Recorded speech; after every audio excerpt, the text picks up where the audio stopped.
نداء الحق صوت قد شجاني وبلغني الحقيقة والأماني وكان لي السبيل إلى المعالي ونورا للهداية والبيان.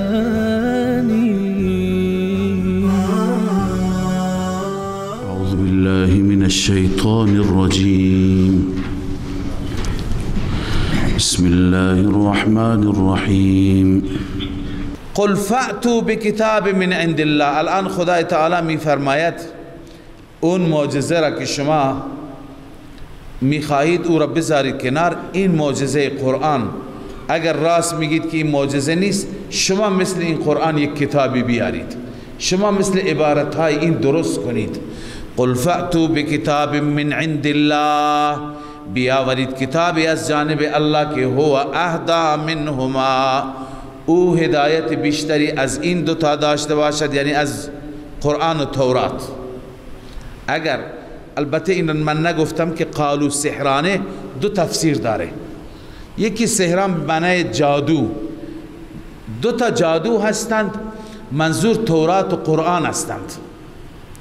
یا اینکه سحران مصدر است به معنی اسم فاعل، ساحران دو تا جادوگرند، یعنی محمد و موسی، هر دو درسته. خب الان الله می فرماید که به اونها بگو کتابی بیاورید که اهدا منهما، از این دوتا اگر واقعا قرآن و تورات سحر است، از این دوتا هدایت بیشتر و راهنمایی بیشتری داشته باشد. ان کنتم صادقین، اگر در آنچه که میگویید صادق هستید. فإن لم یستجیبوا لک، اگر اجابت نکردن، جواب ندادن تو را ای پیغمبر، فاعلم انما یتبعون اهواءهم، باور کن، یقین داشته باش که اینها پیرو هوایشان هستند، خواهشاتشان هستند و اینها دنبال حقیقت نیستند، جستجوی حقیقت را ندارند. و من اضل ممن اتبع هواه بغیر هدى من الله، چه کسی گمراه تر از اون کسی که پیرو هوایش باشد، خواهشاتش باشد، بغیر هدایتی از جانب الله، یعنی هیچ کتابی، هیچ دلیلی از جانب خدا ندارد، صرفاً تابع هوا و خواهشات است. ان الله لا یهدی القوم الظالمین، به درستی که خدای عزوجل هدایت نمی فرماید قوم ظالمین را. خب الله تعالی ترغیب میده در اینجا به سوی قرآن. ببینید داستان موسی که تمام شد، بازم داستان موسی می آید، اما در وسط جریانی که بین رسول الله و بین قریش مکه بود تقریبا شبیه همون داستان بود. برای اینها هم الله می فرما ما پیاپی راهنمایی می فرستادیم، قرآن را می فرستادیم، آیات نازل می کردیم، شاید پند بگیرند.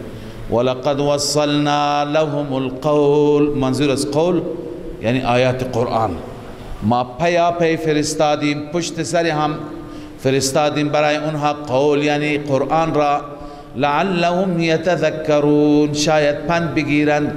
الذين آتیناهم الكتاب من قبله هم به یؤمنون، بعضی از اهل کتاب مؤمن را قرآن تعریف می کند، مثل عبدالله ابن سلام، نجاشی، عدی ابن آتم، بسیار دیگر که ایمان آوردند. الله می فرماید کسانی که ما به آنان کتاب دادیم من قبله، قبل از قرآن، هم به یؤمنون، آنان به این قرآن ایمان می آورند. و اذا یتلی علیهم، هرگاه این قرآن بر آنان تلاوت میشه قالوا آمنا به، آنان میگویم ما به این ایمان آوردیم که این کتاب حق است، انه الحق من ربنا، همانا این قرآن حق است از جانب رب ما، انا كنا من قبله مسلمین، همانا ما قبل از این تسلیم بودیم، قبل از این در تورات خوانده بودیم، منتظر بودیم که این نبی موعود و این نبی خاتم می آید، قبل از این ما قبول کرده بودیم. رب العالمین می فرماید اولئک یؤتون اجرهم مرتین، این انسان ها، این گروه اجرشان 2 برابر داده میشه، یکی ایمان به تورات، یکی ایمان به قرآن، ایمان به موسی، ایمان به محمد صلی الله علیه و سلم. بما صبروا، بسبب اینکه اینها صبر کردند، استقامت کردند. و یدرؤون بالحسنة السیئة، مرتين یعنی ضعفین، لایمانهم بکتابین التوراة والانجیل، 2 برابر. چرا؟ چون به 2 کتاب ایمان دارند، تورات و انجیل. و الان اوصافشون را خدا بیان می‌فرماید. و یدرؤون بالحسنة السیئة، به وسیله حسنه سیئه را دفع میکنند. ببین این یکی از صفات مردان با خداست که اگر خدای نکرده سیئه‌ای، کار زشتی از دستشون انجام میگیرد، مرتکب میشوند، این کار زشت را به وسیله حسنه دفع کنند، یعنی اثراتش را. مثلا ما در سوره توبه خواندیم الم یعلموا ان الله هو یقبل التوبة عن عباده و یأخذ الصدقات، مگر این بندگان من نمیدانند که من خدا توبه را میپذیرم و صدقات را هم میگیرم، یعنی قبول میکنم. خب نوشتن مفسران که یکی از صورتهای توبه اینه که گناه کردید، اشتباه کردید، بعد از اون نیکی بکنید تا جایگزین بشه. مثلا گناهی کردی، گریه میکنی خدایا اشتباه کردم، یه پول خوبی هم در راه خدا بده تا این صدقه چیکار بکند، اثراتش را از بین ببرد. یا مثلا گناه کردی و خدا را ناراضی کردی، الان که توبه کردی 100 رکعت نفلی هم بخوان تا اینکه این حسنات جایگزین چی بشه، سیئات بشه. چند روز روزه بگیر، از تمام اعمال نیک را چه مالی چه جانی انجام بده. لذا الله می فرماید و یدرؤون بالحسنة السیئة، به وسیله حسنت دفع می کنند، دور می کنند آثار سیئه را. و همچنین و مما رزقناهم ينفقون، از آن رزق و روزی که ما به آنان دادیم خرج می کنند در راه الله. و اذا سمعوا اللغو اعرضوا عنه، وصف 4 اینجا چند وصف برای اهل کتاب خواندیم. یکی که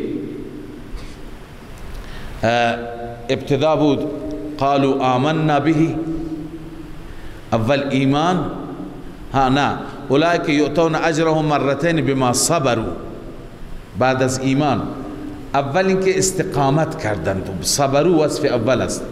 وصف دومشان و یدرؤون بالحسنة السیئة، یعنی بجای بدیها نیکی انجام میدن. وصف سوم و مما رزقناهم ينفقون، حب مال ندارند بلکه در راه خدا خرج میکنند.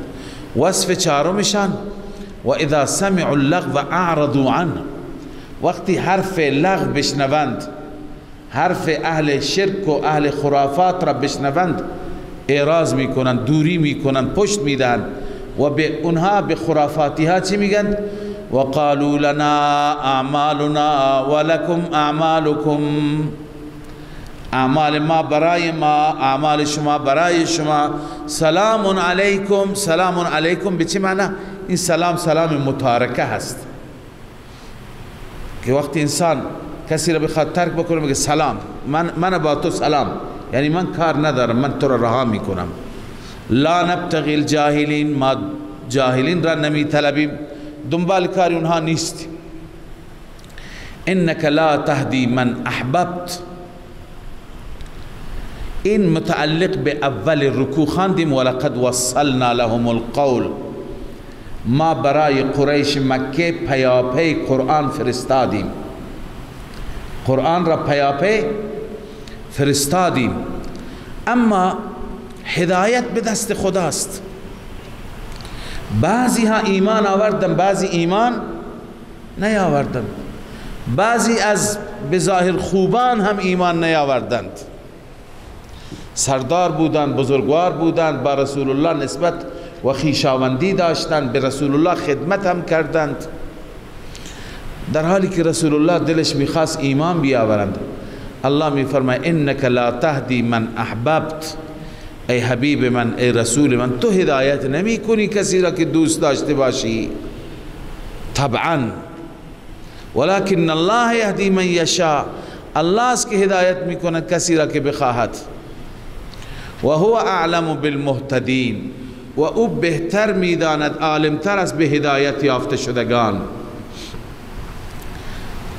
ملاحظه بفرمایید که این آیه در واقع تسلی هست برای رسول الله،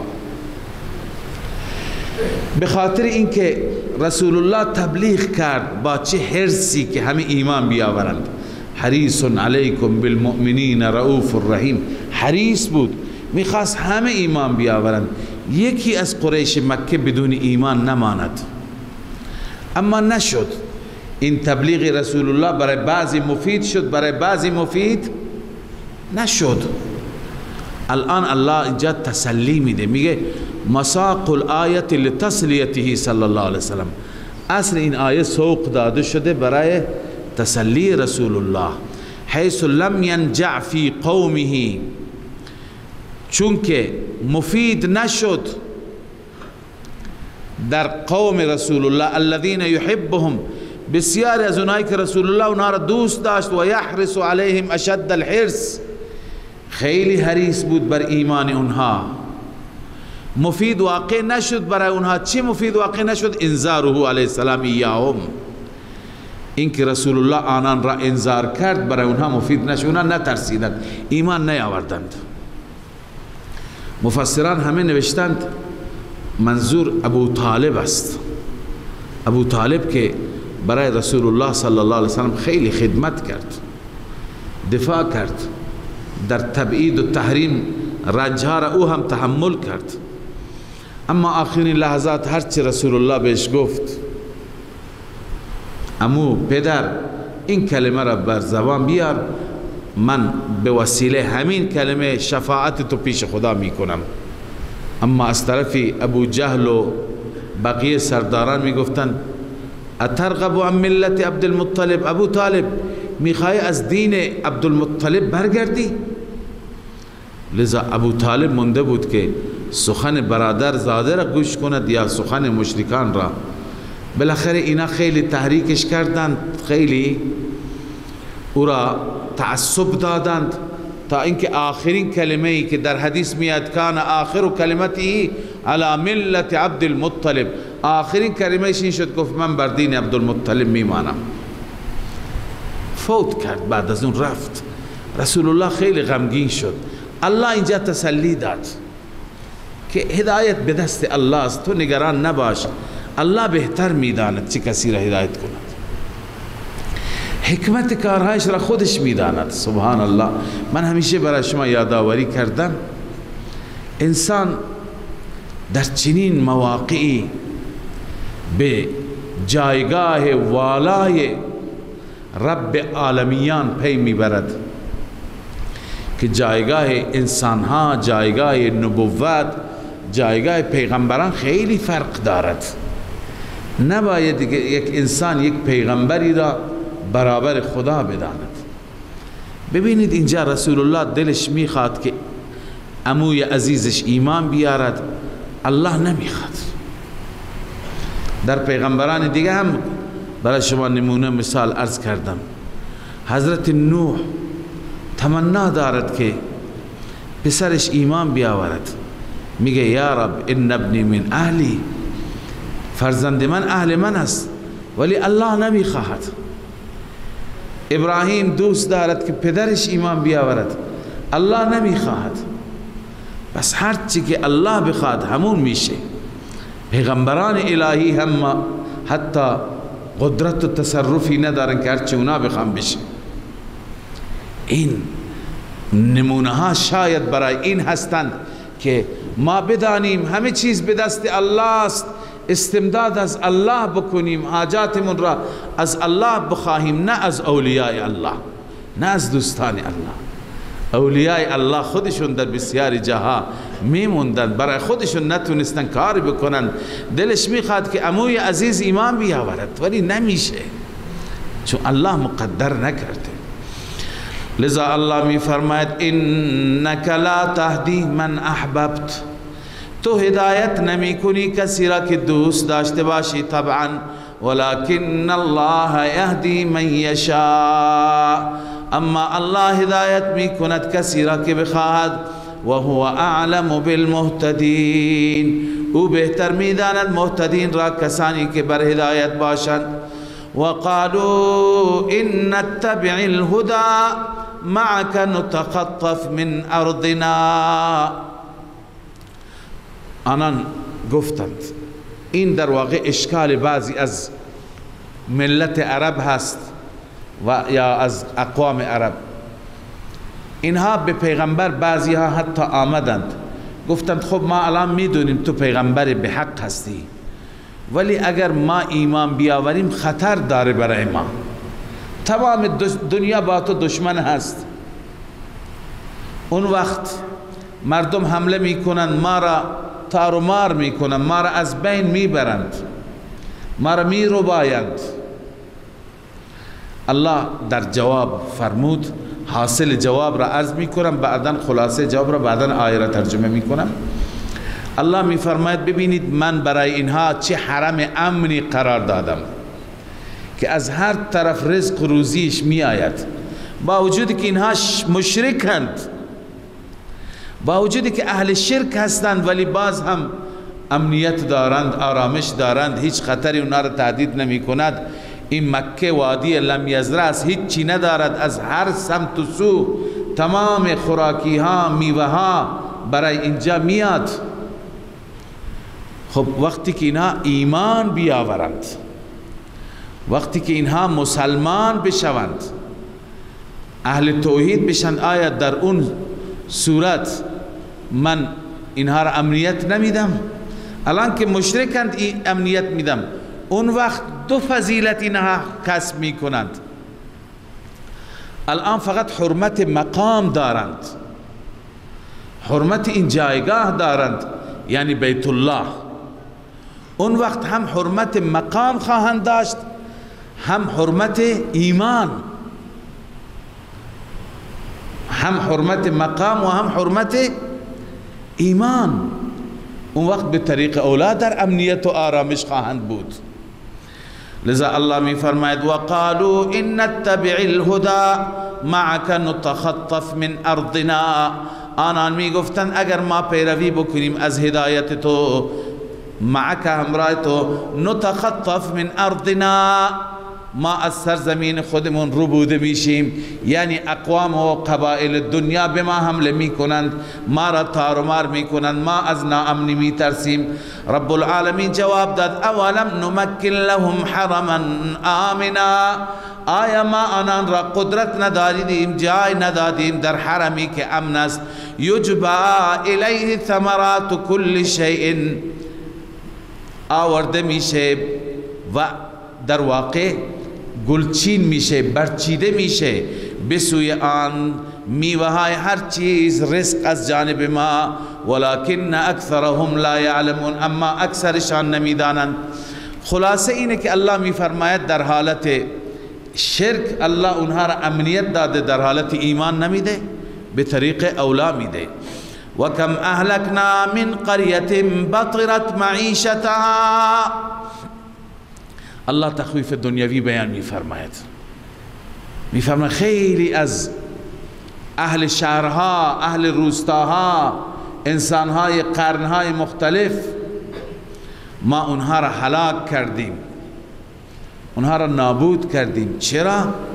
بطرت معیشتها، اونها به خاطر معیشت خودشان تکبر کردن، به خاطر معاش خودشان، به خاطر دنیای خودشان. یا به سبب معیشت اونا گرفتار سرمستی و غرور شدند. وقتی گرفتار سرمستی و غرور شدند ما هم اونها را مؤاخذه کردیم. بطرت تفسیر معالم التنزیل و خازن نوشته اشرت و طغت، اونها تکبر کردن، طغیان کردن. عطا گفته عاشوا فی البطر، قال عطا عاشوا فی البطر، در تکبر زندگی کردن. فاکلوا رزق الله و عبدوا الاصنام، رزق خدا بود خوردند اما پرستش بتها را کردند. الله می فرماید فتلک مساکنهم، این شهرهایشون است، ساختمانها و کاخهایشون است. گاهی ما هم آثاری را می بینیم، آثار گذشتگان، چه کاخهایی، چه زندگی داشتند، چه عیش و نوشی داشتند، اما امروز فقط خانه‌هایشون به عنوان آثار باستانی هست. ما نگاه میکنیم که متاسفانه اکثر مردم به آثار باستانی وقتی که میروند و نگاه میکنند عبرت هم نمیگیرند، میرن عکس میگیرند، فقط فیلم میگیرند، عبرت نمیگیرند. اینو فکر نمیکنند که این اقوامی که یک روز اینجا زندگی کردند کجایند، اینا چه کمی داشتند، چرا نیستند. لذا الله عزوجل ما را دعوت به تفکر و تدبر میده. الله می فرماید و کم اهلکنا من قریة بطرت معیشتها، چقدر از اهل قریه ها، از اهل شهرها و روستاها، بطرت یعنی اونها تکبر کردند، معیشتها به سبب معیشت دوچار سرمستی و غرور شدند. فتلک مساکنهم، این هستند خانه هایشان، لم تسکن من بعدهم الا قلیلا، آنها ساکن نشدند اینجا، سکونت داده نشدند بعد از اونها مگر اندک. و کنا نحن الوارثین، ما بودیم وارثان اونها، ما بودیم که بعد از اون شهرها برای ما ماند. و ما کان ربک مهلک القرى حتی یبعث فی امها رسولا. بیان سنت الله است. خدا هر قریه را هلاک نمی کند. قریه هایی که الله تعالی در مراکز اونها پیامبران را بفرستد و رسولان بیایند پیام خدا را برسانند. و امروز جایگزین های پیامبران کتاب ها هستند، علما هستند، قرآن و سنت هست که این در واقع پیام همون پیامبر ماست. الله می فرماید و ما کان ربک مهلک القرى، رب تو هیچ قریه را هلاک نمی کند حتی یبعث، حتی که بفرستد فی امها. ام یعنی شهر مرکزی، به مکه هم می گفتن ام القرى، یعنی مرکز تمام قریه ها. در مرکز اونجا رسولی بفرستد که یتلو علیهم آیاتنا، بر آنها آیات ما را تلاوت کند. و این الله می فرماید که و ما کنا مهلک القرى الا و اهلها ظالمون، ما مطلقا هلاک نمی کنیم، ما زمانی هلاک می کنیم که اهل قریه ها ظلم بکنند. منظور از ظلم شرک است. و ما کنا مهلک القرى، ما هلاک کننده هیچ قریه نیستیم، الا و اهلها ظالمون، مگر اهلش چی باشند؟ ظالم. و ما اوتیتم من شیء، خب مردم قریش مغرور مالشون بودند، امکاناتشون بودند. الله می فرماید این که چیزی نیست. و ما اوتیتم من شیء، آنچه که شما داده شدید، فمتاع الحیات الدنیا و زینتها، این کالای دنیاست، چند روزی بهره گرفتن و استفاده کردن در دنیا، و زینت دنیاست، رونق و زرق برق دنیاست، تجملات دنیاست. اما و ما عند الله خیر و ابقا، آنچه که نزد الله است اون بهتر است برای شما، اون بهتر است از نظر کیفیت. اینها همه زوال میشند. و ابقا، باقی مانده تر است. شما اینجا در دنیا 20 سال از نعمت استفاده میکنید، 30 سال، 40 سال، فوقش 50 سال، بعدن در همین جا انسان هایی هستن نعمت های خدا را دارن نمیتونه استفاده بکنن. بعضی از عزیزان را میبینیم خدا عافیتشون بده، همه چیز دارند، امکانات دارند، پول دارند، سرمایه دارند، اما غذا هیچی نمیخورند. تو خونهشون گوشت هست نمیخوره، مرغ هست نمیخوره، انواع غذا هست نمیخوره. میگه مشکل دارم، با من نمیسازه، یا غن دارم، یا چربی دارم، یا کبد دارم، یا قلب دارم، یا فلانه. یک نان خشکی با ماستی. همین جا بعضی هستند از این نمیتونه استفاده بکنند. لذا الله میفرماید این مختصره، حتی در حیات شما بسا اوقات شما نمیتونه از نعمت ها استفاده بکنید، اما اونی که پیش الله است در بهشت برین خیر و ابقا، اون بهتر است از نظر که کمیت باقی مانده تر است. افلا تعقلون، ای شما درک نمی کنید؟ شما متوجه نیستید؟ شما چرا به حقیقت پی نمی برید؟ افمن وعدناه وعدا حسنا فهو لاقی کمن متعناه متاع الحیات الدنیا. اینجا الله عزوجل تفاوت را بیان می فرماید،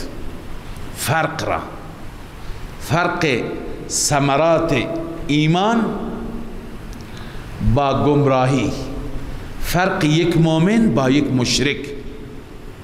افمن وعدناه وعدا حسنا، آیا اون انسانی را که ما به او وعده بدهیم، وعده نیکو، وعده بهشت، وعده رحمت، وعده نعمت، فهو لاقی، که این اون وعده را چی؟ ملاقات کند، یعنی طبق اون وعده ببیند. کمن متعناه متاع الحیات الدنیا، آیا این می شود مثل اون کسی که ما به او کالا دادیم، متاع دادیم، متاع زندگی دنیا؟ ثم هو یوم القیامت من المحضرین، نه اینکه تنها در دنیا کالا بهش دادیم، بهره دادیم، استفاده دادیم، سپس این در روز قیامت از محضرین میشه، یعنی حاضر شوندگان در جهنم که مورد بازخواست و سوال و جواب میشه. آیا اینها با هم برابرند؟ هرگز نه. استفهام انکاری، یعنی نه، برابر نیستند. اینها را وقتی که خدا بخواهد اونجا از اینها چه میپرسد؟ و یوم ینادیهم، روزی که الله اینها را ندا میکند، ینادیهم الله، الله آنها را یعنی مشرکان را ندا میکند، اینهایی که بر لبه جهنم حاضر میشوند آنها را ندا میکند.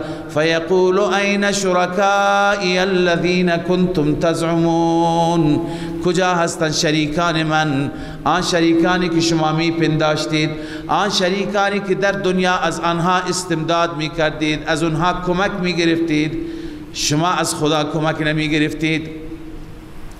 قال الذين حق عليهم القول، میگویند کسانی که بر آنها قول ثابت شده، منظور از قول عذاب است، اونهایی که دیگه عذاب بر اونها آمد میخواد بیاد، اونها چی میگن؟ ربنا هؤلاء الذين اغوینا، بار اله اینها کسانی هستند که اغوینا، ما اونها را گمراه کردیم، اونها را ما گمراه کردیم. منظور اینه که کسانی که در رأس شرک بودند اونجا اعتراف میکنند، کسانی که سرداران شرک بودند و مردم را به سوی شرک دعوت میکردند، اون علما، اون ملاها، اون آخوندهایی که شب و روز به شرک فرا میخواندند، هستند کسانی که امروز در کانالهای ماهواره‌ای شب و روز نشستند برای مردم تبلیغ میکنند، به سوی شرک فرا میخوانند، از توحید و یکتاپرستی تنفر دارند. لذا اینها همه اونجا اعتراف میکنند. هؤلاء الذین اغوینا، اینها کسانی هستند که ما گمراه کردیم، اغویناهم کما غوینا، ما آنان را گمراه کردیم همان گونه که خود ما گمراه شدیم. اما خدایا الان از اینها بیزاریم، تبرأنا الیک، ما از اینها تبری می جوییم، بیزاری می طلبیم. ما کانوا ایانا یعبدون، اینا ما را پرستش نمی کردن، چون بسیاری از رؤسای شرک و کفر بودند که می گفتن ما را عبادت کنید، از ما بخواهید، ما این قدرت را داریم. خیلی ها هستند میخواهند که به مردم نشون بدند. الان اینا فقط در زمان قدیم نبودند، الان هم خیلی ها همین تبلیغات را میکنند. بعضی پیرنماها هستند، مرشد نماها هستند که مرشد حقیقی نیستند، ولی طور جلوی مریدان خودشون وانمود میکنند که هر مریدی در هر بیابانی، در هر جنگلی، در هر دریایی ما را از ما بخواهد ما بدادش میرسیم، به کمکش میرسیم. معنیش چیه؟ یعنی از ما بخواهید، ما را عبادت کنید. العیاذ بالله.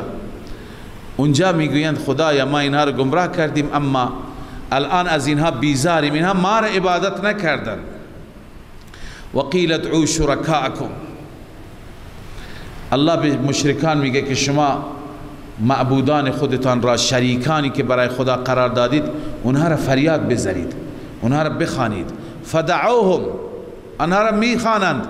فلم یستجیبوا لهم، اونها اجابت نمی کنند. ورأوا العذاب، هر دو گروه، هم تابع هم متبوع، هم رئیس هم مرئوس، عذاب را میبینند. وقتی که عذاب را میبینند لو انهم كانوا يهتدون، تمنا میکنند کاش بر هدایت بودند. ای تمنوا لو انهم كانوا مهتدین فلا يحتاج الى الجواب. اینجا نیاز به جواب نداره، لو این تمنا هست. تمنا میکنند که اونها بر هدایت بودند.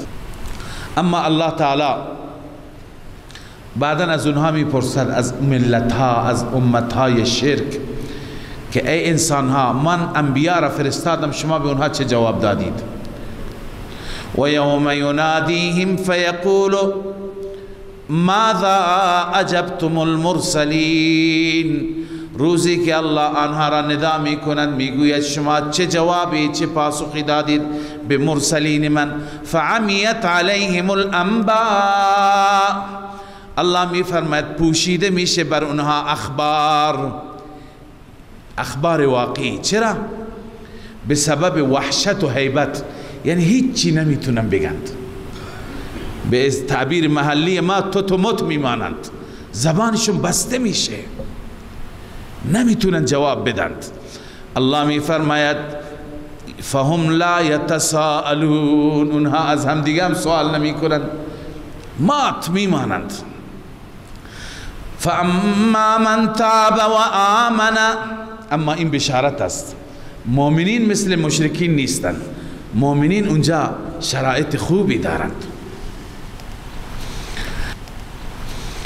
الله می فرماید فاما من تاب و آمن و عمل صالحا. اما هر انسانی که توبه بکند، ای تاب عن الشرک، هر انسانی که توبه بکند و آمن و ایمان واقعی به الله بیاورد و عمل صالحا و عمل صالح انجام بده، فعسى ان یکون من المفلحین. امید است که این انسان از انسانهای رستگار و انسانهای موفق بشه، این دیگه اونجا کمبود داشته نباشه. و ربک یخلق ما یشاء و یختار. از اینجا دلائل عقلی شروع میشند. رب تو آنچه که بخواهد پیدا می کند، خلق می کند و یختار و بر می گزیند. ما کان لهم الخیره. برای این انسان ها، برای این جنات، برای این هایی که شما از اونها استمداد می کنید، هیچ اختیاری نیست. ما کان لهم الخیره، بنویسید سواء کان ملکا او جنا او انسا. نه ملک اختیار دارد، نه جن اختیار دارد، نه انس اختیار دارد. چرا انسان ها متاسفانه وقتی در گمراهی هستند انسان ها را میخوانند، از انسان ها کمک میگیرند، از اولیاء و ائمه کمک میگیرند؟ چرا از فرشتگان و جنات کمک میگیرند؟ الله میگه اینها اختیاری ندارند. سبحان الله، الله پاک است از این نوع شریکان. و تعالی عما یشرکون، برتر است، بالاتر است از اون چی که مردم شریک میگیرن با خدا. و ربک یعلم ما تکن صدورهم. ما قبلا خواندیم صفات الوهیت یا شرائط الوهیت چند تا هستند؟ 2 تا. یعنی ذاتی میتونه اله باشد، معبود باشد، او را عبادت کنیم که دو صفت داشته باشد. یکی قدرت داشته باشد، هر کاری بخواد بکنه. یکی را مریض میکنه، یکی را شفا میده، یکی را میکشد، یکی را زنده میکند، یکی را اولاد میده، یکی را عقیم میکند، یکی را مال میده، یکی را فقیر میکند. این کار خداست. غیر از خدا کسی این کار نیست. این قدرت را ندارد، نه ملکی، نه فرشته، نه امامی، نه نبی. دوم اینه که علم داشته باشد، یعنی از احوال ما باخبر باشد. علم غیب که ما اگر در یک خانه تاریک او را صدا زدیم هم خبر داشته باشد. اگر تو بیابان بودیم، اگر در فلان جزیره افتادیم، هیچ که اونجا نیست، او از حال ما خبر داشته باشد، علم داشته باشد، علم غیب. الان این صفات را خدا برای خودش بیان میکند. و ربک یخلق ما یشاء و یختار. همه خلق مال رب تو هست، اختیارات مال رب تو هست. ما کان لهم الخیره، برای دیگران نیست. پس صفت اول الوهیت مالکیه الله. دوم و ربک یعلم ما تکن صدورهم و ما یعلنون. رب هست که میداند از عالم به جای خود ما تکن صدورهم، اون چه که سینه های اینها مخفی کرده، و ما یعلنون، و اون چیزی که آشکار کرده. همه چیز را رب میداند. پس نتیجه میگیریم عالم هم فقط رب بس، عالم الغیب، مدبر و مختار و متصرف و قدرتمند هم فقط رب است. پس و هو الله لا اله الا هو، او هست الله، هیچ معبودی لایق عبادت و پرستش نیست بغیر از او. له الحمد فی الاولی والآخره، فقط و فقط برای اوست حمد و صفات کارسازی. فی الاولی والآخره، در دنیا و آخرت. هم در دنیا مشکل شما را حل می کند، هم در آخرت مشکل شما را حل می کند. وله الحکم، فقط و فقط برای او هست حکم تشریعی و تکوینی. هر دستوری به شما میدهد از حلال و حرام او میدهد. هر دستور تکوینی بده، یک جای قحط میاره، یک جای باران میاره، یک جای زلزله میاره، یک جای امنیت و آسایش میاره.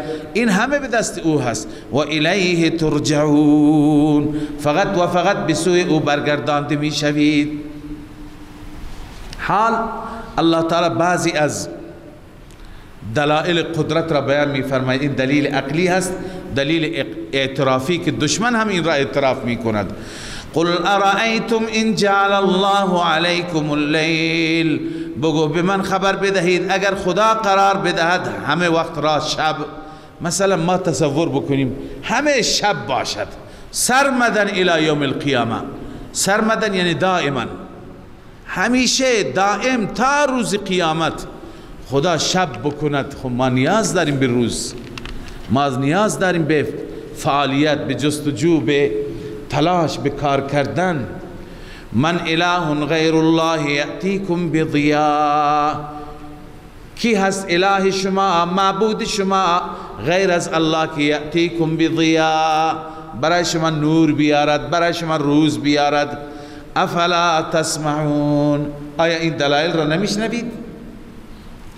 قل ارأیتم ان جعل الله علیکم النهار سرمدا الی یوم القیامه، به آنان بگو خبر بدهید اگر الله قرار بده بر شما روز را همیشه روز باشد، سرمدا الی یوم القیامه، دائما تا روز قیامت همیشه روز، هیچ شب نیاد.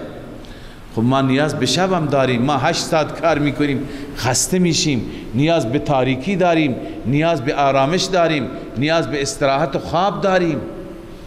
من اله غیر الله یأتیکم بلیل، غیر از الله کدوم اله هست که شبی برای شما بیاورد که تسکنون فی، شما آرامش بگیرید، سکون بگیرید؟ غیر از الله کسی هست؟ سبحان الله، الله چه نظامی برای ما درست کرده. از صبح که بلند میشیم کار میکنیم، فعالیت میکنیم، میریم میگردیم و مشغول میشیم تا شب 10 ساعت 12 ساعت. الان انسان احساس میکنه خسته شده، باید یک جایی باشه آرامش داشته. لذا الله تعالی چراغ ها را خاموش میکند، خورشید را میبرد، سایه شب و چادر شب میفته، همه جا تاریک. الان آرامش، انسان ها نیاز به استراحت داره، میخوابن. اما چقدر انسان بخوابد؟ 7 ساعت 8 ساعت میخوابد، 6 ساعت میخوابد، بسشه. دیگه نیاز داره به روز، میخواد فعالیت بکنه، نان در بیاره، کار کند. دوباره الله شب را میبرد، روز را میاره. این نظام ما بهش فکر نمی کنیم. چقدر ما انسان ها راحتیم با این نعمت الله. یکی از اون نعمت هاست، یک نعمتی که نسبت به بقیه نعمت ها هیچ. لذا الله می فرماید من اله غیر الله یأتیکم بلیل تسکنون فیه. غیر از الله کدوم اله است که برای شما شبی بیاورد که تسکنون فیه، شما آرامش بگیرید. افلا تبصرون، آیا شما نگاه نمی کنید؟ شما چشمانتون را باز نمی کنید؟ و من رحمته جعل لكم اللیل والنهار، از رحمت الله این است که قرار داد برای شما شب و روز را. لتسکنوا فی، تاکه سکونت کنید در شبش. ولتبتغوا من فضله، تاکه بطلبید فضل الله را، یعنی تجارت کنید، کسب و کار کنید، درآمد داشته باشید. ولعلکم تشکرون، همه و همه برای این است که شما بندگان شاکر الله باشید، شما سر به سجده شکر بگذارید. اما چقدر شما شکر میکنید؟ الله تعالی بعض این مشرکان را که از این نعمتهای الهی بهره نمیگیرند و به جای شکر کفر میکنند، به جای توحید شرک میکنند، الله روز قیامت میپرسد، بازخواست میکند. و یوم ینادیهم، روزی که آنان را الله ندا میکند. فیقول این شرکائی الذین کنتم تزعمون، الله به آنها میگوید کجا هستند شریکان من، آن شریکانی که شما میپنداشتید آنها شریک خدا هستند. و نزعنا من کل امت شهیدا، الله میفرماید از هر امتی ما گواهی در میاریم. این گواه کیه؟ انبیا هستند. همه پیامبران میآیند گواهی میدهند، له امت خودشان یا علیه امت خودشان. اکثر امتها از انبیا تبعیت نکردند، میاند گواهی میدهند. بله، فقلنا هاتوا برهانکم، ما به اونها میگیم بیارید دلیلتون را بر ادعای شرک. شما که در دنیا شرک میکردید، دلیل شما چیه برای اثبات شرک؟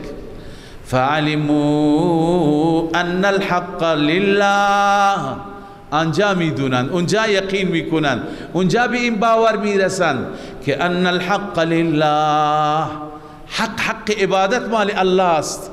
کاش در دنیا فقط خدا را عبادت میکردیم، کاش در دنیا فقط از خدا استمداد میکردیم، از غیر خدا کمک نمیطلبیدیم.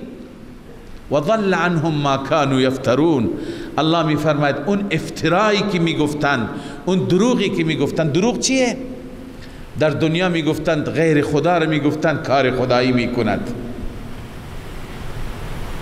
از بتان میگفتند این بتها مشکل ما را حل میکند، بزرگان به ما فرزند میدن، اولیاء مشکل ما را حل میکنند، در کار ما، در تجارت ما، در بازار ما رونق میدند.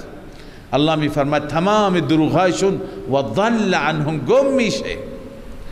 اون خدایانی که میگفتن برای ما سفارش میکنن، برای ما شفاعت میکنن، اونها از بین میرن، نابود میشن، ناپدید میشن، پیداشون نیست که بیان برای اینها شفاعت بکنند، گم شدند.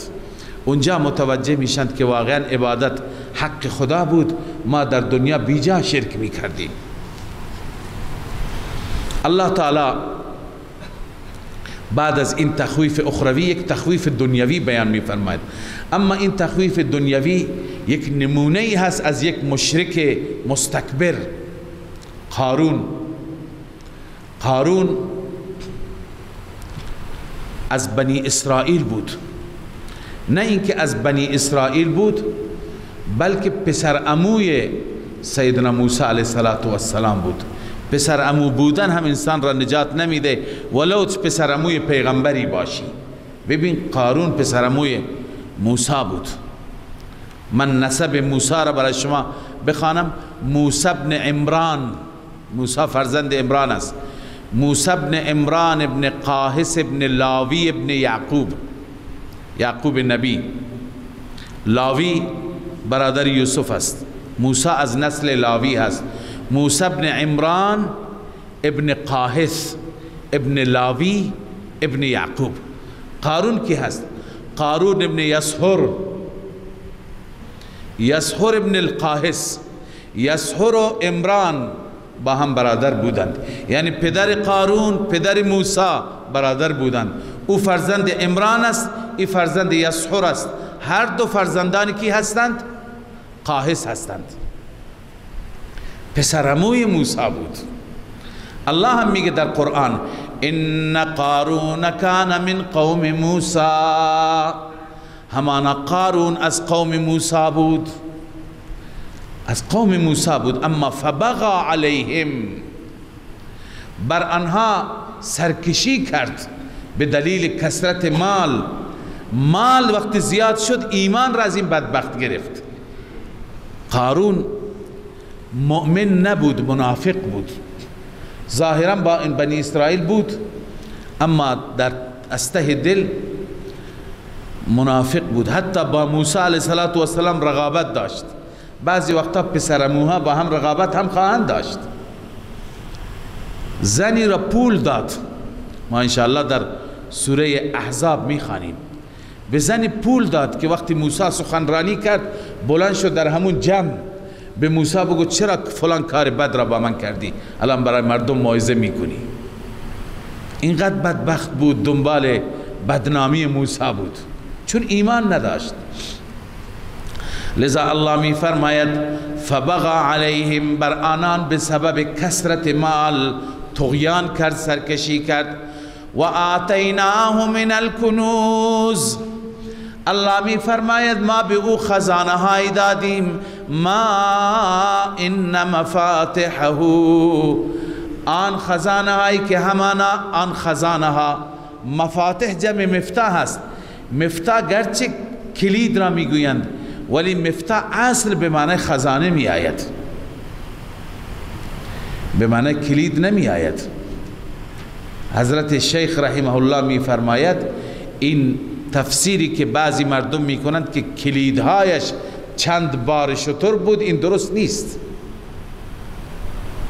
بلکه خود خزائن چند بار بودند. ما ان مفاتحه لتنوء بالعصبة اولی القوة، یعنی خزانه های او لتنوء دشوار می کرد، دشوار می آمد، بالعصبة یک جماعتی را که اولی القوة قدرتمند باشن، یعنی یک جماعتی 10 نفر 20 نفر از انسان ها که اینا حمالی بکنند، خزانه هایش را بار کنند، خزانه هایش را به دوش بکشند، نمیتونست، از بس زیاد داشت طلا و نقره و جواهرات.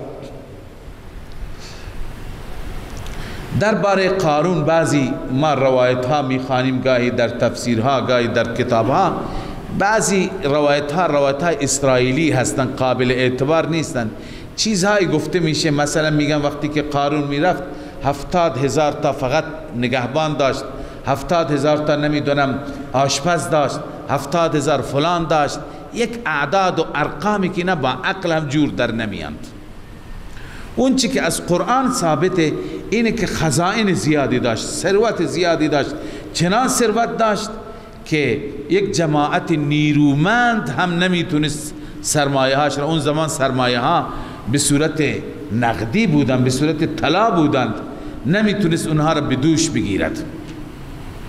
اما قوم از طرف موسی به هارون تبلیغ کرد، خیرخواهی کرد. اذ قال له قومه لا تفرح، قوم به او گفت که لا تفرح، فرح به معنی غرور است، تکبر است. غرور نکن، تکبر نکن. ان الله لا يحب الفرحین، خداوند تکبر کنندگان را دوست ندارد.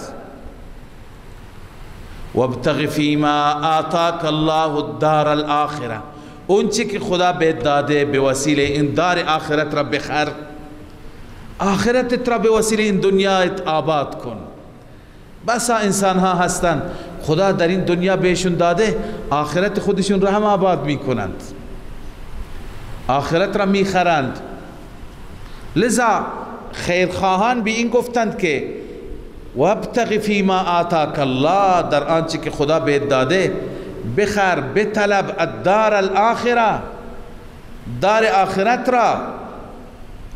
ولا تنس نصیبک من الدنیا، سهمت را، نصیبت را از دنیا فراموش نکن که در این دنیا باید برای آخرت کار کنی. و احسن کما احسن الله الیک، خدا به تو احسان کرده، به تو داده، تو هم به دیگران احسان کن، به دیگران بده.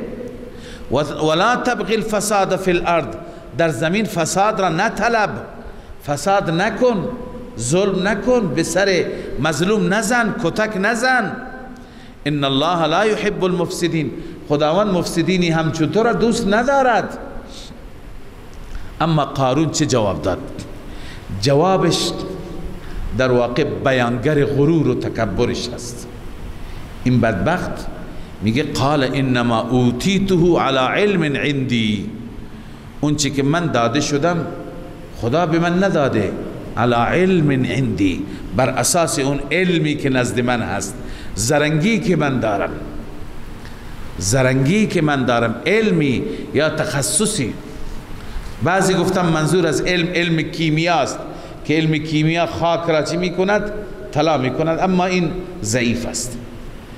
علم در تفسیرها نوشته علم مکاسب و تجارات، من خوب کسب و کار بلدم، خوب تجارت بلدم، زرنگم، لذا این زرنگی من، این وارد بودن من، تخصص من است مرا به اینجا رسونده. انسان وقتی که مغرور بشه بر زرنگی خودش، اون وقت خدا به سرش میزند.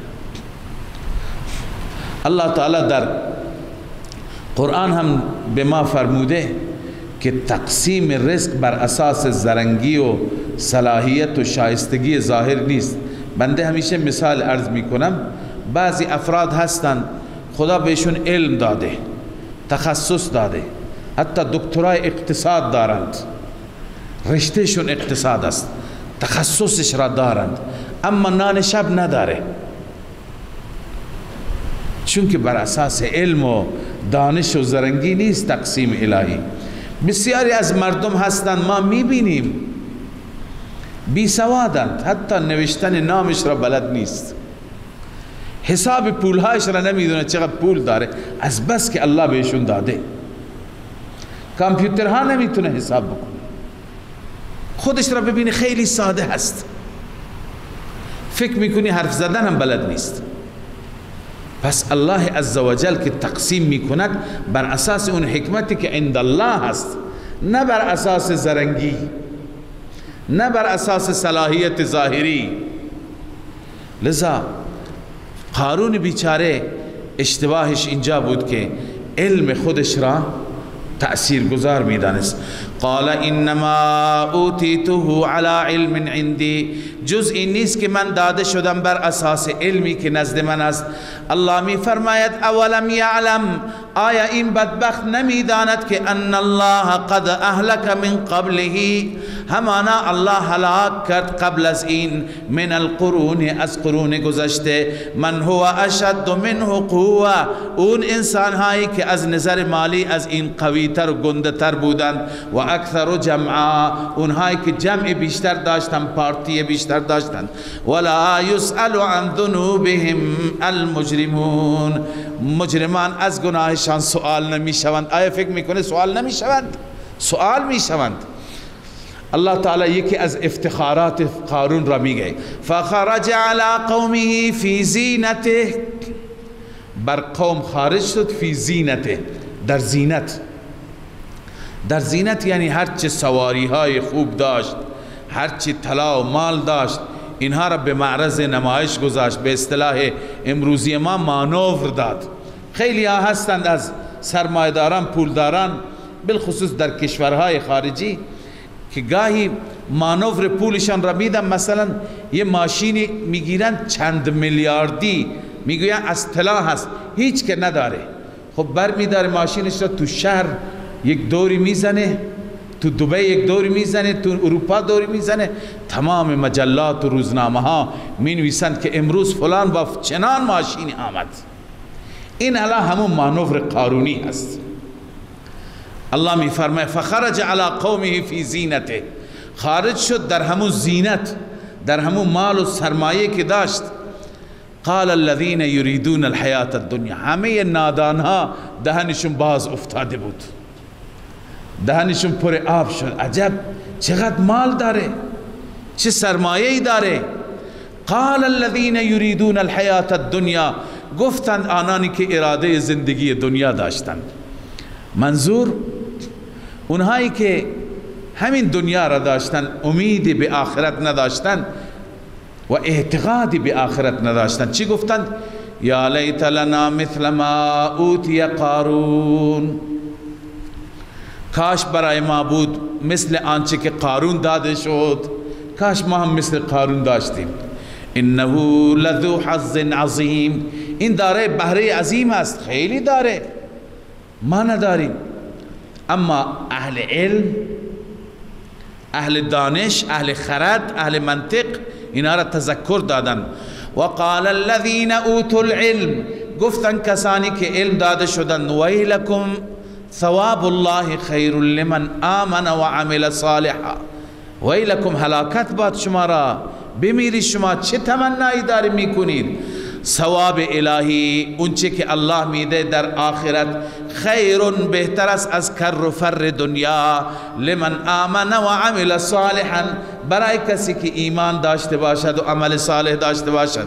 اما ولا یلقاها الا الصابرون، اون خصلت را یعنی ایمان را، عمل صالح را دریافت نمی کنند مگر صابران، کسانی که استقامت در دین کنند.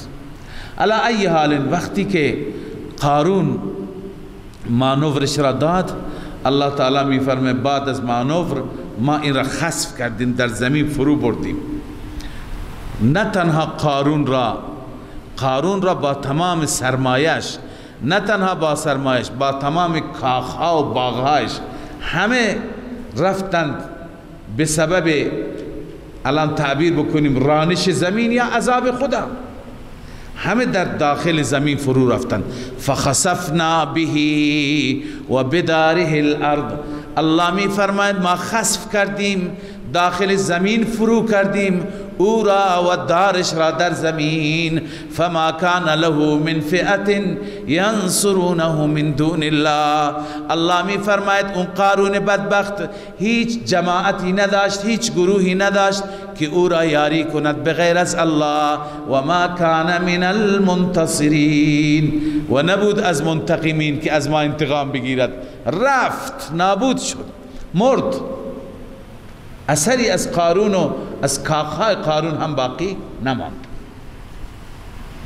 این روایت هایی که ضعیف هستند، اسرائیلی هستند، میگه قارون هنوز داره میره و میره و میره در داخل زمین، اینا ضعیف هستند. علما بحث کردند و گفتند، علامه آلوسی نوشته، امام رازی نوشته که ما با توجه به این که فلاسفه مثلا میگن قطر زمین چقدر هست، خب قطر زمین اگر سخن اینها درست باشه تا کجا میره؟ از روایت صحیح این ثابت نیست، قرآن هم نگفته، قرآن فقط میگه ما این داخل زمین فرو بردیم، داخل زمین رفت، به همین اعتقاد داریم و بس.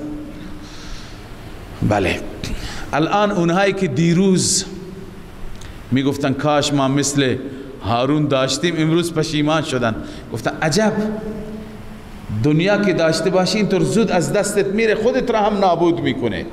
و اصبح الذین تمنوا مکانه،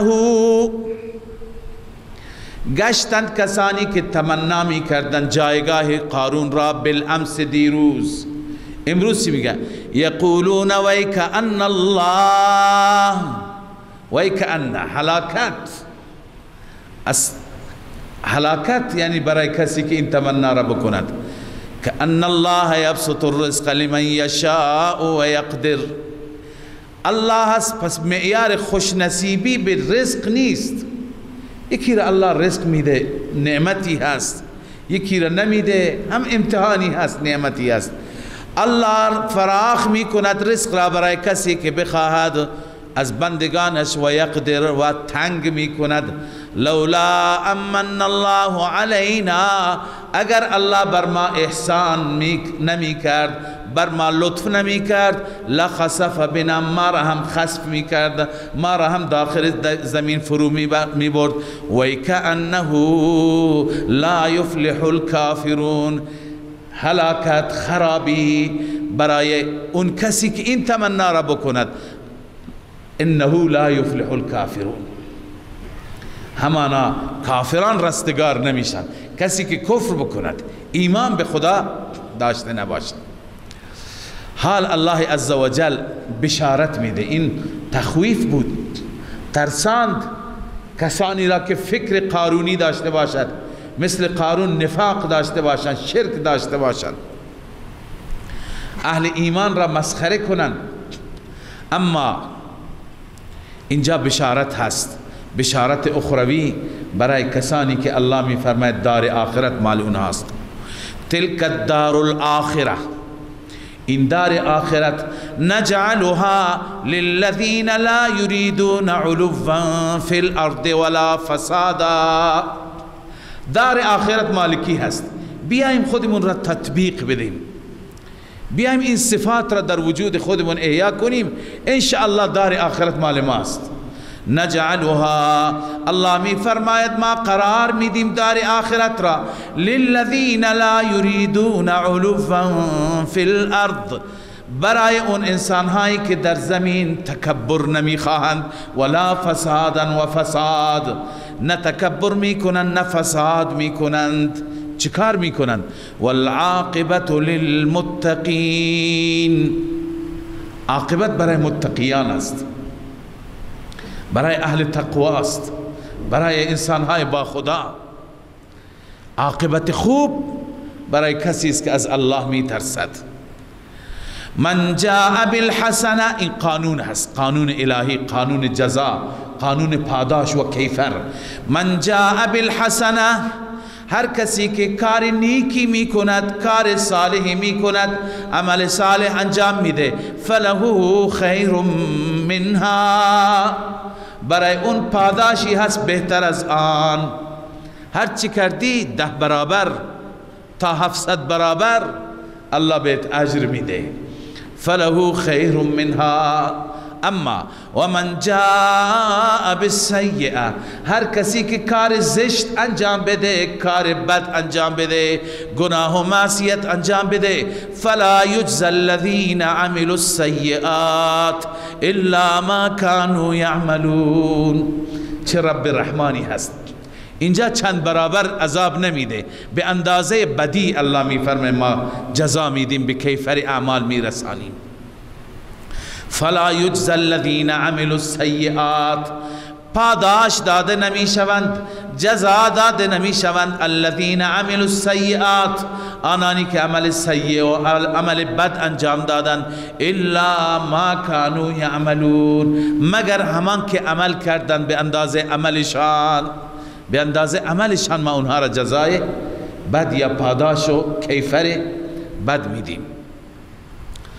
بله، ان الذي فرض عليك القرآن لرادك الى معاد. ما گفتیم در این سوره قصص که ما داستان موسی را خواندیم، یک الگویی بود برای هر دعوتگر. رسول الله صلی الله علیه و سلم هم مثل موسی علیه السلام سختی هایی را تحمل کرد.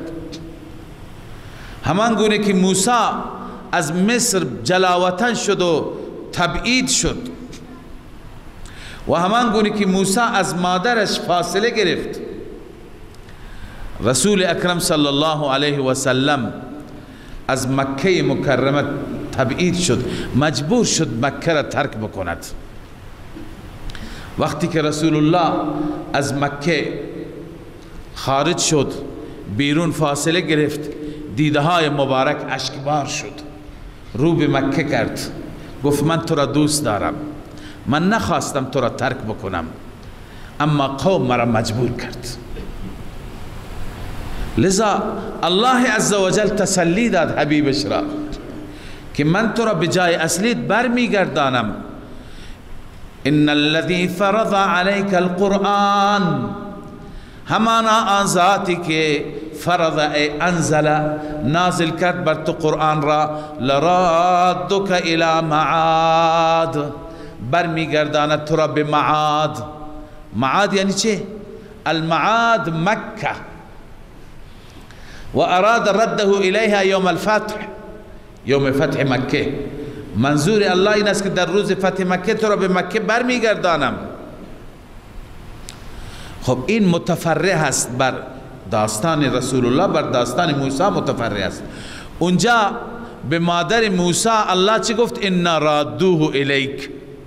اینجا به رسول الله میگه لرادک الی معاد. اینها شبیه هم. دوم قل ربی اعلم من جاء بالهدى و من هو فی ضلال مبین. ای پیغمبر تو اعلام کن رب من بهتر میداند چه کسی هدایت آورده، چه کسی بر هدایت است، و من هو فی ضلال مبین، چه کسی در گمراهی آشکار است. اونجا موسی هم عیناً همین جمله را گفت. این متفرع است بر اون. و قال موسی ربی اعلم بمن جاء بالهدى و ما كنت ترجو ان یلقى الیک الکتاب. ای پیامبر من تو امیدی نداشتی که کتابی بر تو نازل بشه، اما خدا تو را پیغمبر کرد. اینم متفرع است بر اون جمله الهی به موسی گفت انا جاعلوه من المرسلین.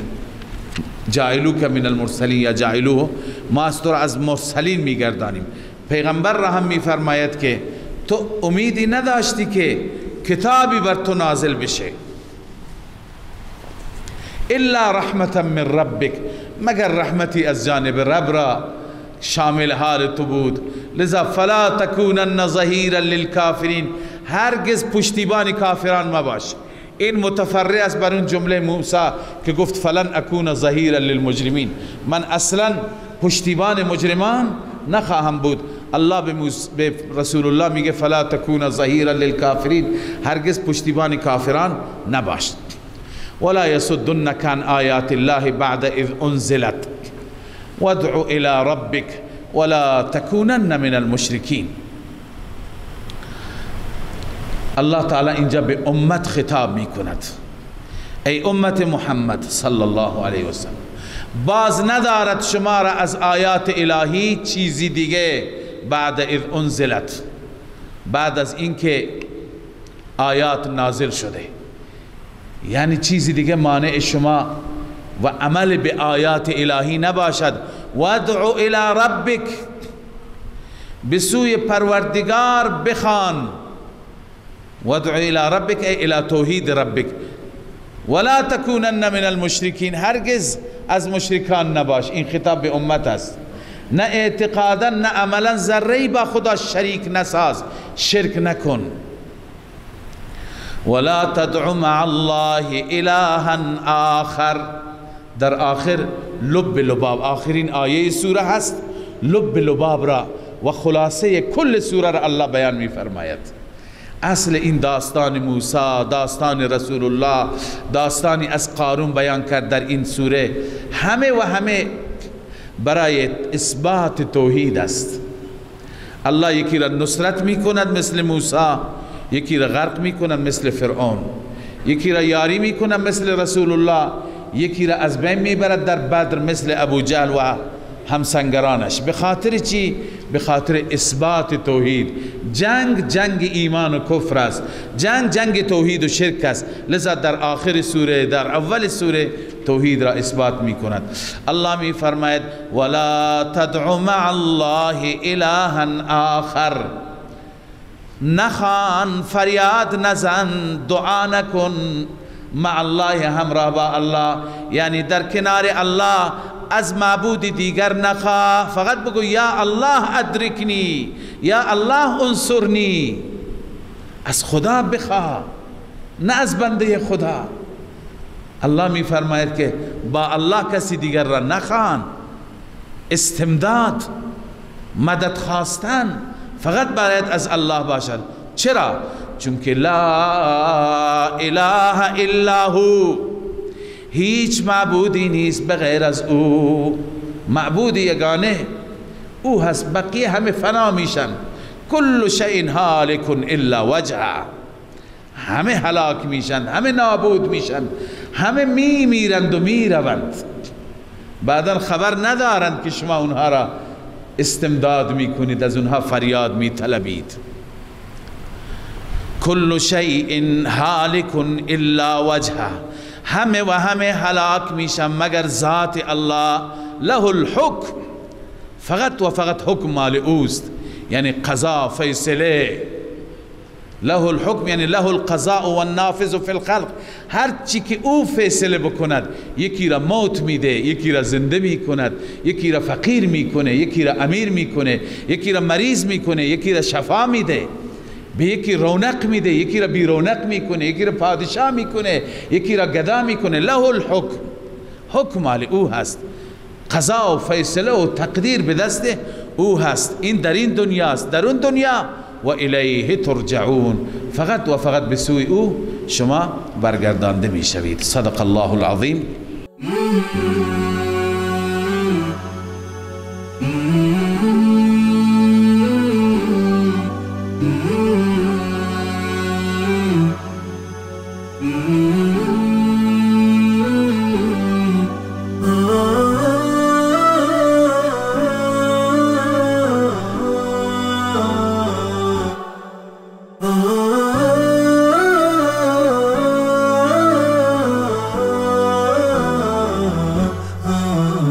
نداء الحق صوت قد شجاني